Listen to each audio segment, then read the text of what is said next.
Welcome to Become an Idol. I'm Dr. Robin Sargent, owner of IDOL Courses. This is the place where newbies come to learn and veterans share their knowledge.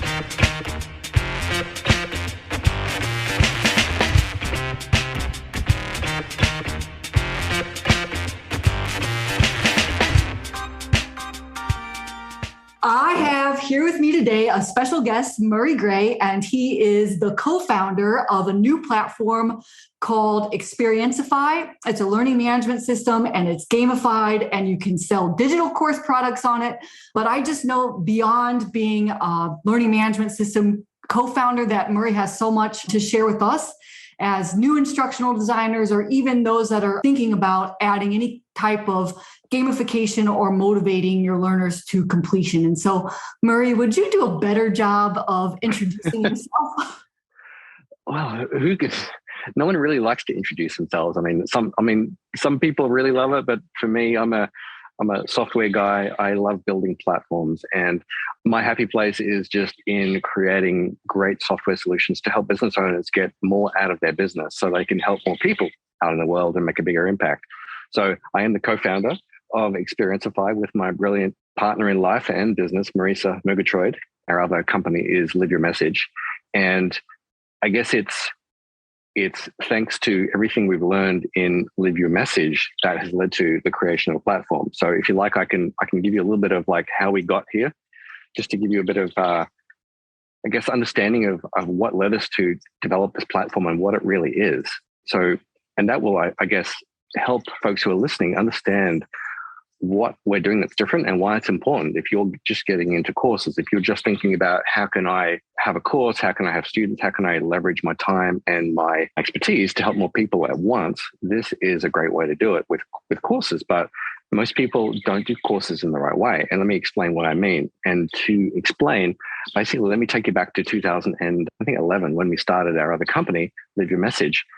And we started releasing courses just like everybody does. We heard courses were a great way to leverage time, leverage our amount of work we're putting in just to help more people and make more money by getting in hundreds of students at the same time. So we started putting out courses. And what we noticed pretty quickly was that our student completion rate was fairly low. Like it was less than 10%. Some courses were like 6% completion. Some courses were 3% for the longer courses. Some were 5%. And that was not honestly something that we expected to see, because you think when people are paying you money, they're going to finish the course they buy from you because they're investing their hard-earned dollars to get a result.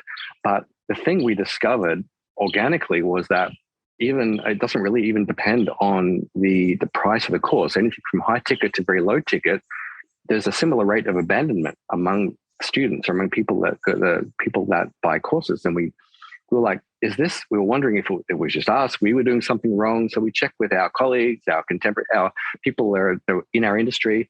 We asked a lot of people, and everyone we talked to had similar rates of abandonment of students. Like a huge amount of students were buying it, some never even logging in, some doing a few trainings and then sort of trailing off and then not coming back. And for us in our business, it led to higher refunds than we liked. I mean, a lot of refunds because people weren't consuming it. And if you, let's say you go to a restaurant and you don't eat the meal, you're not going to really come back and buy from the restaurant again, or you're probably going to walk out and ask for a refund because you didn't like the meal. So we're getting higher refunds. And the biggest problem we found was that we depend on our students getting results. We want to get our students results so that they want to come back to buy from us again. Because as we all know, as business owners, the second and follow-on sales are sometimes up to 16 times more profitable than the first sale, because you've got all that marketing and traffic and advertising expense wrapped up in attracting the first-time buyer. So there's a lot of expenses in that first-time buyer. But once you have them, and once they love you, and once they want to become a customer for life, that second, third, fourth, fifth sale is so much more profitable. As I said, up to 16 times more profitable, but you don't have all the upfront expense to attract them. So we were looking at our course results and seeing so many students drop off and never buy from us again. And we realized that was really killing our profit. That was really our business had become reliant upon first-time customers, like so many people's businesses are, and they don't really even know it, or they haven't identified that, or haven't dug into the numbers and realized that's what's going on. They're having to work really, really, really, really hard to attract all these first-time customers, but they don't come back to buy from you again. So you're continuing to run on the treadmill to keep attracting those first-time customers, because that's how you keep the lights on. And I'm sure that a lot of people listening to this are like, I relate to that, because that's where we were in our business. We were working almost 24/7, exhausted all the time, trying to keep the lights on, because we were dependent on those first-time customers, because our courses weren't getting results for as many students as we wanted. So that's where we found ourselves back in 2011 through 2014. That's the problem. When you create courses that are done in the traditional way, and that when I say traditional way, it's the way that most people teach, which is you just create content and put it out there, and people pay for it, and then Bob's your uncle, you've got a thriving course business. And the newsflash that hit us was that it's not as simple as that. So how's all that landing so far? Do you relate to that? Yes, I totally relate to that. But I'm actually feeling pretty good, because I've seen some of my completion rates be at like 50-60%, and that like bothers me. And it's people that don't even log in to do the thing that just like blows my mind. Mm-hmm. So, but yes, in the early stages, and I've seen it over and over again too, where they do like a content dump, or they'll do a video, a quiz, and they just go on and on and on and on. And that, just like you said, it's all about the results. And so absolutely, I'm 100% with you where you're going. So you saw the problem. Yeah. You saw the issue with the first-time buyers. They're more expensive than repeat buyers. So yeah, we ended up finding the solution in the most bizarre of places. And I think it was the summer of 2016, if I wanted to put a number on it. Marisa and I were on vacation in Rome, in Italy. And we were walking home from dinner one night in one of the suburbs, and we turned down a dark alley, and we did, to take a shortcut home. And then we heard a scuffling in the shadows in the side of the alley, and we froze. We're thinking that we're about to die. We're about to get mugged, or something terrible is about to happen. And we're like, just still as anything in this alley. And then my eyes adjust to the darkness, and I see it's two people. It's a couple that are hunched over their phones. They're both looking at their phones. And as I stared at them, I realized what's happening. And I sort of said out into the darkness toward them, I said, "Pokemon." And they laughed, and they took off down the alley in search of these little Pokemon creatures. And that was the summer when Pokemon Go took over the world. And you saw those videos of thousands of people stampeding across Central Park, and thousands of people on the beach in Santa Monica looking for these rare Pokemon monsters. And Marisa doesn't really follow pop culture. She's sort of a head down content creator. So I mansplained the whole Pokemon Go thing to her, and she was just flabbergasted. She was like, "My mind is just blown right now, because we have thousands. Look at all these people on this video, thousands of people who are dedicating their time and getting out of the house and running around and chasing these little digital things that don't even exist. How?" And she was like, "But yet I'm selling this life-changing content over here in my course, and I can't get people to complete it. I can't get people to even like be interested in logging in. But yet they're over here doing this crazy thing that's not really going to improve their lives really at the end of the day. So what are they doing that we're not doing? How are they getting all these people so engaged and motivated and excited about taking action, but we struggle over here in the course industry, in the online entrepreneurial industry, where we're releasing courses, and we can't get people to log in, to take action, to complete the thing, to get results, to implement what they are paying us to get access to, and what they really most want in their lives. They want to solve problems that are challenging for them, but yet they'll spend hours stuck to their screens, but not do a similar thing over here. So we spent, long story short, we spent 6 months digging into like what these people were doing, what Silicon Valley was doing, what the game and app makers were doing, what industries like the gaming and gambling industry, how are they getting all these people so enslaved and addicted to these things? And how can we learn from what they're doing so that we can use similar tools in an ethical way to help give people the resources to dedicate to changing their lives? And that's important because your students are coming to you with a problem. They're coming to you to have to get a result in their lives, to get a solution to a problem, or to solve something that is challenging for them. And our opinion or our belief is that you have a responsibility as a course creator, as someone who's selling someone a solution, to use every tool at your disposal to help that person get the result in their life that they're paying you for. Yeah. And I'm not sure if that resonates, but that certainly is a belief that we hold here.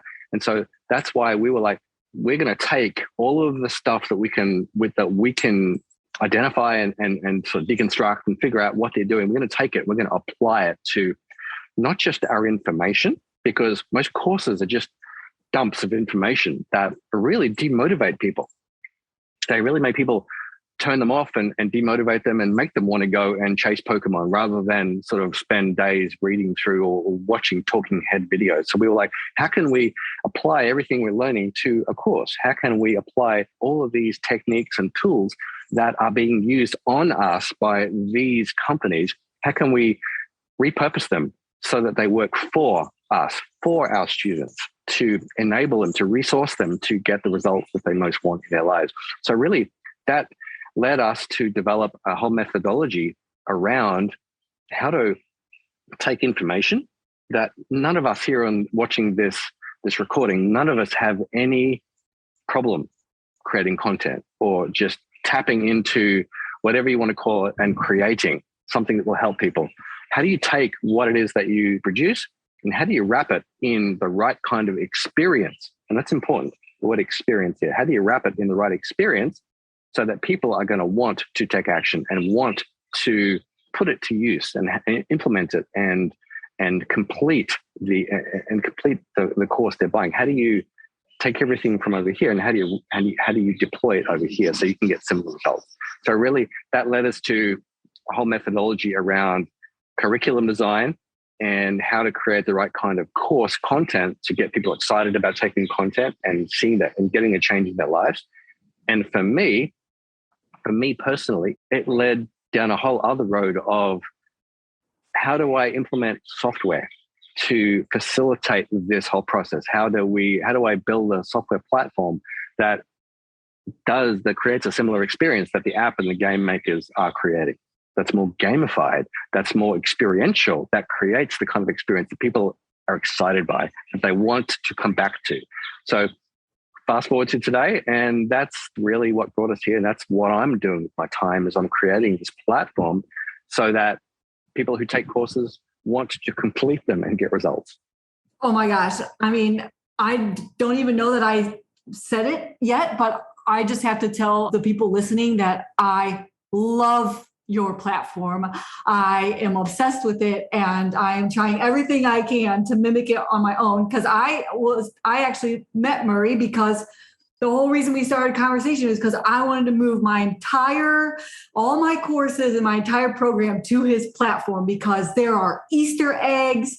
You get points for tracking actions, which just like you said, the only way they get a transformation is if they implement and take action, and which is I'm diehard about it in my program. So you can like track actions and you get points, and there's Easter eggs that pop up, and there's like countdown timers, and there's you always get like the big mission at the front as part of the way that you built your software. And there's so many other like small things. I'm sure that you probably could go into some of your features, Murray, that I was just like, oh my gosh.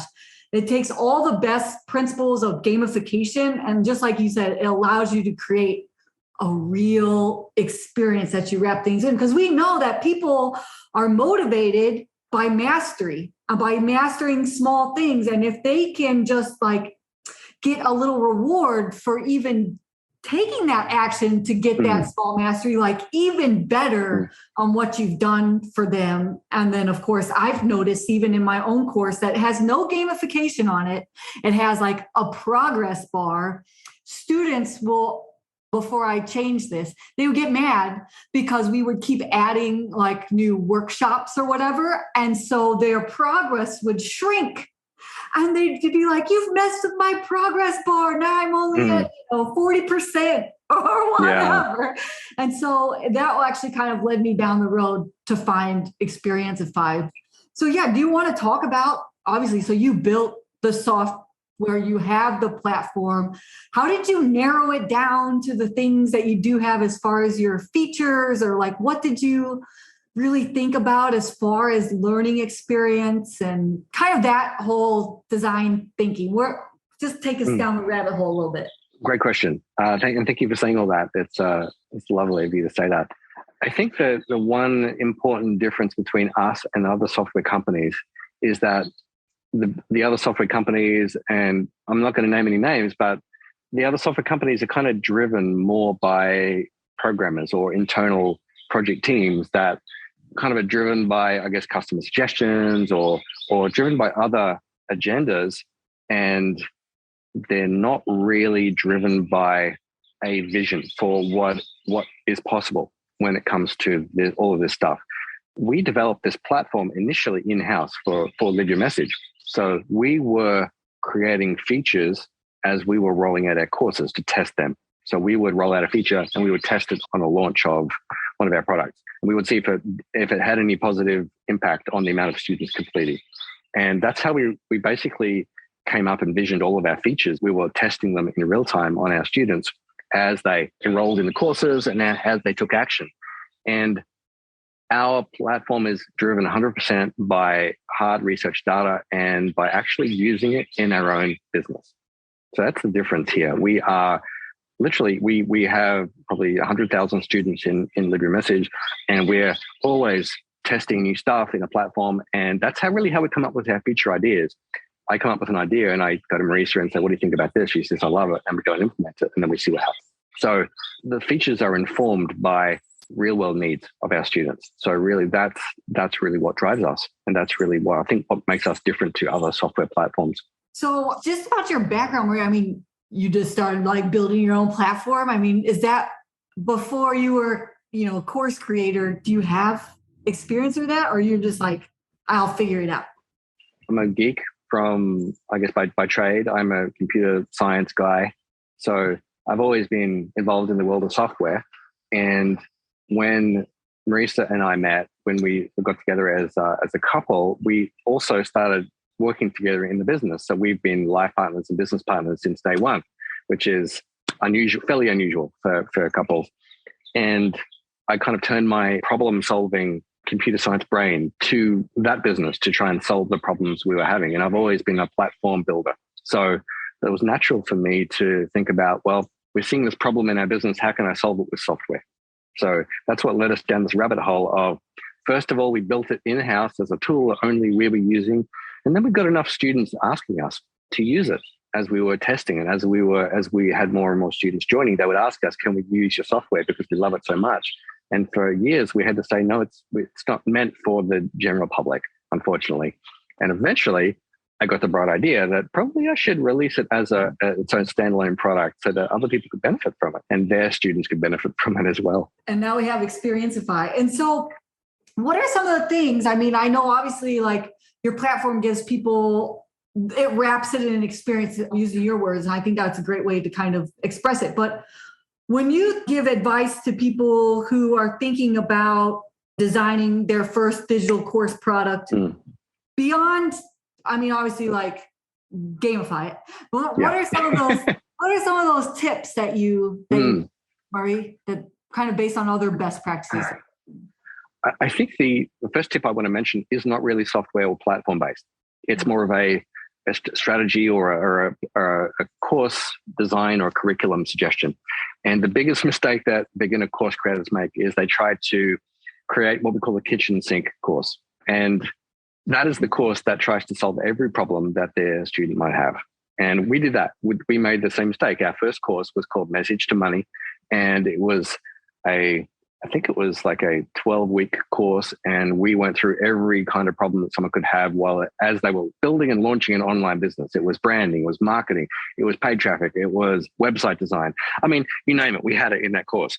And as a result, it was overwhelming for people. They would log on, they would see all of the content, and they'll be like, nope, I'm going to get back to this later. And that is the phrase or the sentiment that really is the death knell for the course or for the students. As soon as somebody says, I'm going to come back to this later, maybe on the weekend, that is the moment when they opt out, never to come back. So my first suggestion to beginner course creators, as you create your first course or your next course, is that you want to think about what is the smallest valuable problem, the SVP, that you can solve for your students. So if you take a problem, can you carve out a smaller problem? Can you carve out a smaller problem? What is the smallest thing that you can solve that's valuable to your customer that they'll pay money to have solved? Maybe it's just a 5-day course. Maybe it's just a 2-week course. The advantage of that is you get them so much more likely to finish it because it's one focused problem that they're solving. It's not 63 problems they're solving. It's one. So you can very easily get them to the end of that course. And what happens when they get to the end of that course? Well, surprise, you get to sell them another course. And they're much more likely to upgrade to another course if they got results from the first course, right? So we recommend creating a series of small, highly focused courses that can lead your student upward in your business or ascend them through different price levels up to the high ticket courses or programs, should you have any. And that really just keeps the momentum and keeps the student moving through the business and becoming, once they've, I guess, bought the second thing from you, they're pretty much your customer for life because they've got results. They've got a result from the first thing they bought. And that's really so different to every other course they've already bought, because everybody here in this call has had that experience of buying something and not getting results, buying something and abandoning it. And if you can be the course creator that changes that for them, that reframes it to say that, to helps them rewrite their own internal story of, I'm an action taker instead of a person that buys things and doesn't get results, instead of a person that can't solve this problem. I'm actually a person that can solve this problem. If you can rewrite that for them, then you will have them for life. I pretty much guarantee it. So that's the first suggestion I have, is that solve the simplest valuable problem or smallest valuable problem that you can for a customer in your course. And then let me move on to the platform part of it, because the things that we implement in the platform, really, I like to think of it as little magic dust sprinkles that you can add to a course that will supercharge the engagement from the students. So you start with your SVP course, your smallest valuable problem course. You drop the content into Xperiencify, and it works pretty similarly to other platforms. You've got modules. It's structured with like a course, then modules, and then trainings inside with video trainings and things. And what you want to do is use the features that we have developed, like points, for example. You can, people, when they think about gamification, they love the idea and they're like, yes, let's gamify. But when you really come down to it, like, how do I do that? That's really where people get stuck. Like, what is it really? What are the elements of the gamification that I can practically use in a course? So the first most basic level of gamification is points. And if you look at any app or game out there, they all rely on, the first thing they do is give you points. As soon as you start the thing up, you've got opportunities to earn points. So that was one of the first things we took from the app and game world, is that we want to give people points as soon as they enter the course. So we make it very easy for you as the course creator to start awarding points in exchange for action. Basically, that's gamification in its most basic form. People take action, you give them points. And it may sound simple. I know that. It may sound really, really simple and even trite, to be honest. But until you experience it, you don't know the power of it. Because as soon as you begin to own something or experience that feeling of ownership, that you started to collect some points, that is when the game changes. And that is when you have that, oh, I get it moment. When you start to earn points based on taking action, you don't want to stop taking action. because it's hard for people to walk away from things that they've earned, from things that they've worked to achieve. So first thing, we make it easy for you to assign points or award points in exchange for any kind of action in the course, whether it's related to the training content, or whether it's related to even just whitelist our email address, or add us to your allow list, or join our Facebook group, or go and fill in this student intake form, or go and do this thing. The kind of stuff that we all want our students to do before they really start to dive into the content, but we have a hard time getting them to do it. This is the sort of thing you can incentivize the people to do with points, and they gladly do the stuff because they're getting points in return. And they probably are thinking like, these points are going to lead to something. Mm-hmm. Yeah, the points are just the start of the gamification. They really build and gain in importance as more and more layers of gamification get added in. So you start earning points, and then as well as the points, there are custom sound effects that you can add in. So people have that multi-sensory kind of experience of the tactile clicking the points.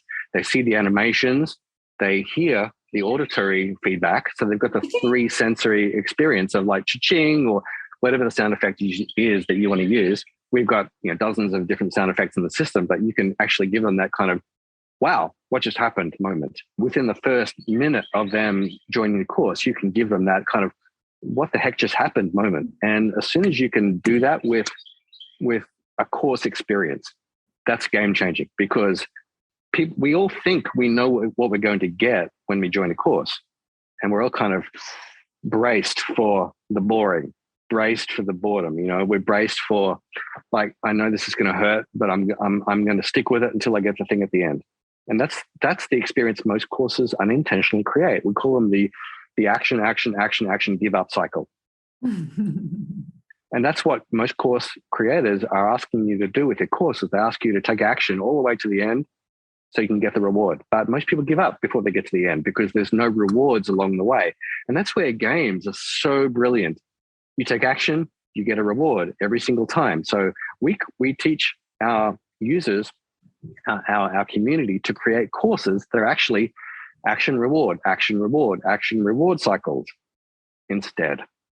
And that's what gives people gets people into that virtuous cycle of taking action so they can get the reward, taking action, reward. And I know, again, it sounds trite, but it really freaking works. It's so powerful. You won't believe it till you try it.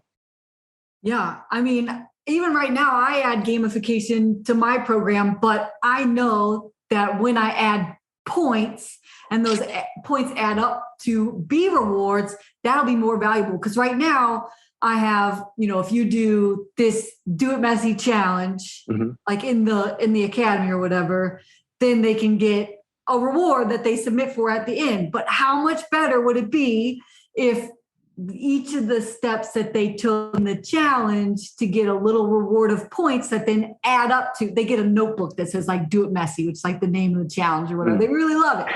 But they have to go through a lot of work before they even find out that they're going to get a notebook if they do it.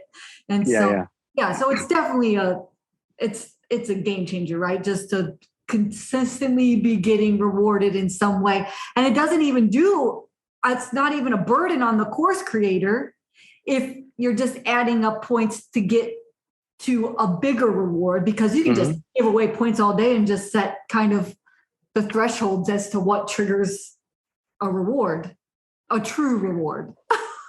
Yeah. You want to reward things that are meaningful. If you just give rewards for this or this or this or this, it starts to become like I don't really care. But you want to make things, give rewards that are meaningful. And also when it comes to badges, we have a whole sort of custom badge system that allows you to award badges to folks for achievements within the platform.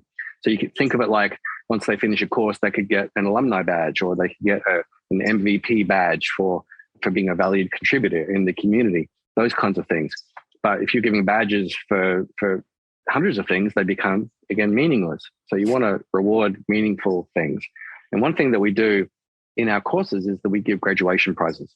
So that's yet another reason for them to look forward to getting to the end of a course, because they know they're going to get a graduation prize when they get to the end.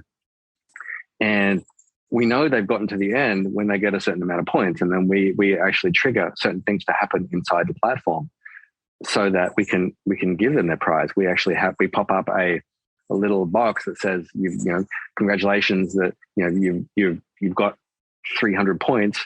Now here's your graduation prize. And we ask them to type in, like, what has being in this course meant for you personally? We ask them a question that will usually turn into a success story. Yeah. And they type it in and they submit it. And that's how they claim their graduation prize. And that is one way that we've generated over 2,000 success stories from just one course in our business. We give them a graduation prize and we can make it contingent on them submitting a story at the end of the course. So it's kind of ninja way to collect testimonials, but people do it voluntarily. And some people submit pages of, this has been like the best thing I've ever done kind of stories, which are magic for marketing, as you know.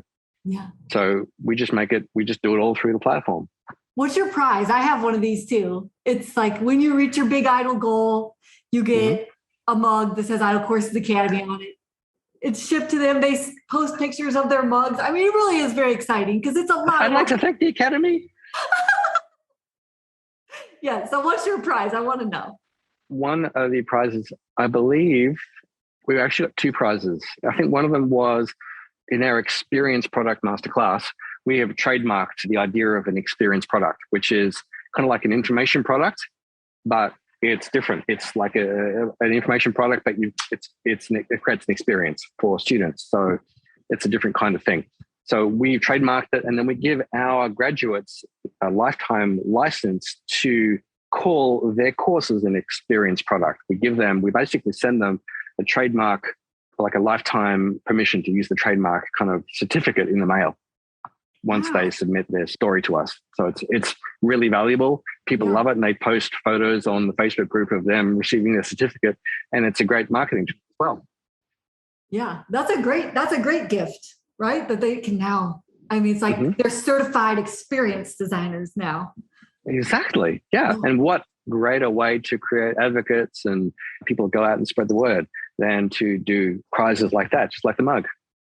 Okay, I want to know. So how long has your platform been around? Since like 2018, 19? Yeah, 2019 is when we released to the public, but we've been building this kind of in secret behind closed doors for 3 years before that. So you've seen even people who are like me who move from one platform to your platform. Can you share a little of your data and insights from seeing other people move from one place to another? Like, have you seen do they report to you that their completion rates go up? And of course they do. So tell me what are some? They do. Even for me, the most fun emails to get are the emails from the skeptics, people that were previously skeptical and they tried this stuff. Like they were like, all right, well, let's give it a try. Because I challenged them to prove me wrong, and they give it a try. They migrate and they add points and they add celebrations, which is like a full screen animation, really fun kind of screens that you can trigger as students take action. So it's like a video game where you level up. Every time you go to a new level, you get like a celebration screen, which really celebrates the achievement and the effort. We have Easter eggs, as you mentioned.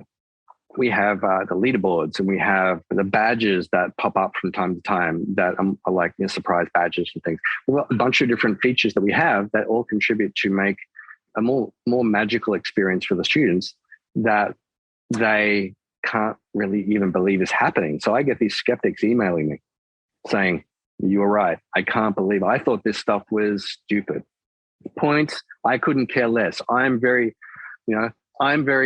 internally driven, and I've never ever quit a course in my life." I'm like, congratulations, you're one of the 0.001% of the population. I'm happy for you. But the rest of us, it happens to all of us. So they write to me saying, I didn't think it'd work, but I'm getting emails and love notes from students thanking me for doing this because they have had such a fantastic, fun, engaging time inside the new version of the course. So, and of course, it depends on how much of the platform you leverage and how many of the features that you sort of turn on as you migrate over. So even if all you do is add points to a course, we usually see like an easy doubling of the student completion rate from before to after. If you added points and just that's doing nothing else. And if you add points and celebrations and the Easter eggs, and you turn on what we call binge mode, and that's a fun thing. I'm not going to get into that. And you turn on badges and the community and like the other dozen things that we have, you can go from, I think the first time we tried a course with all of these things, we ended up with a 76% student completion rate from that course.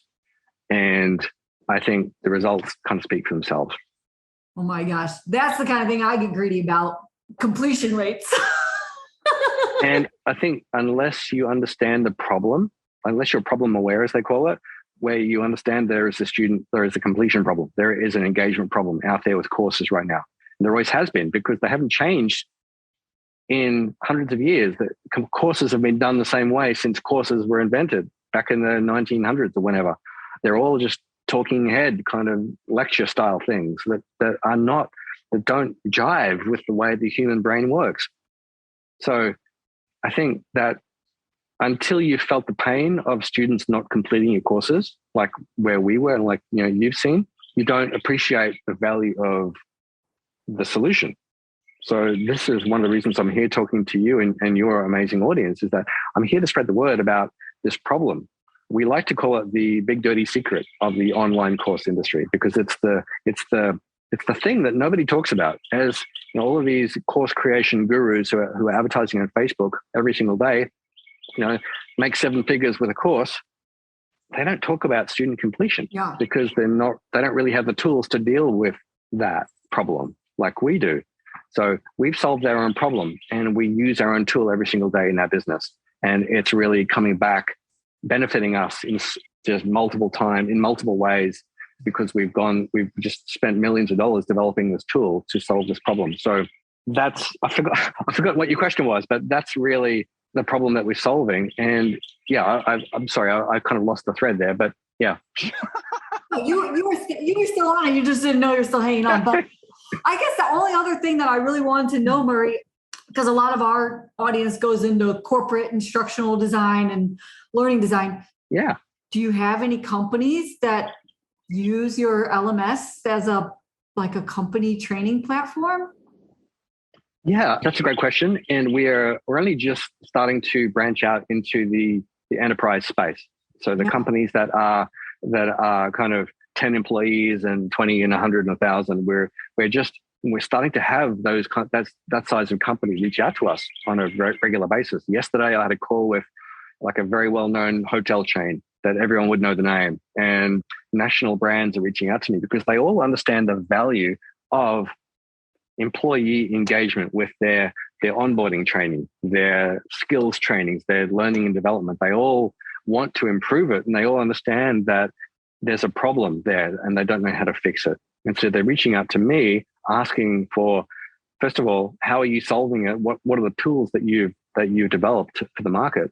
And how can we work together?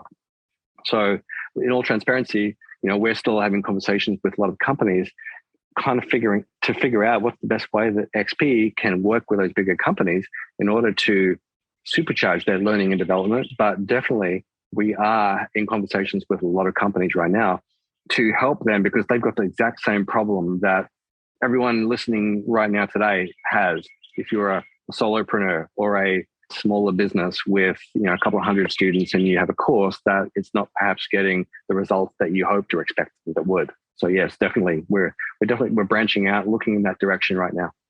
Oh, neat. Okay, so I always ask all my guests, what is your best and final advice for those that are new to learning design? And I know you've given a lot of your best advice, but do you have just one more tip that you want to share?